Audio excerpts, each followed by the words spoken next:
السلام علیکم، میں ہوں محمد زبیر عارف اور آپ دیکھ رہے ہیں میرا یوٹیوب چینل زبیریات۔ معزز سامعین، گزشتہ ویڈیو میں ہم نے اسلام کے نقطہ نظر سے شراب کی حرمت پر بات کی۔ اب ہم دیکھیں گے کہ شراب انسانی صحت اور معاشرے پر کس حد تک تباہ کن اثر ڈالتی ہے۔ عالمی ادارہ WHO کے مطابق دنیا بھر میں 2019 میں تقریباً 2.6 ملین افراد شراب کے استعمال سے ہلاک ہوئے، یعنی 26 لاکھ لوگ۔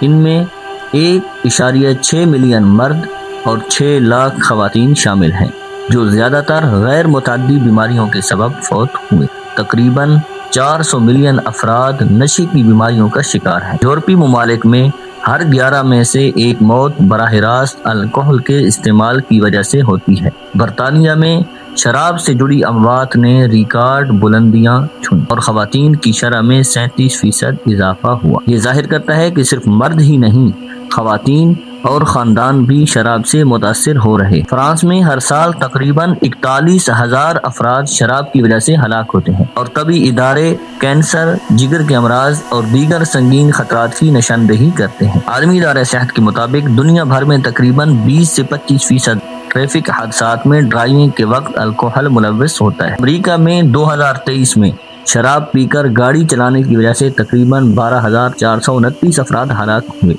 جو کہ تمام حادثات کا 30% حصہ بنتا ہے۔ الکحل کی وجہ سے حادثات اور تشدد کے واقعات میں اضافہ ہوا۔ گھریلو جھگڑے اور طلاق، کئی ممالک میں شراب نے خاندانوں کو تباہ کیا۔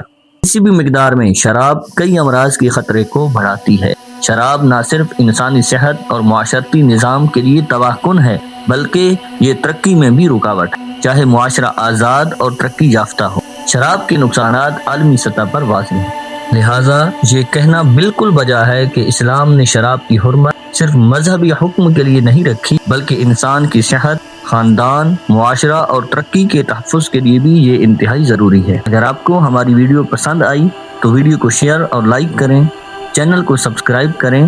دیکھتے رہیں، سیکھتے رہیں اور خوش رہیں۔ والسلام۔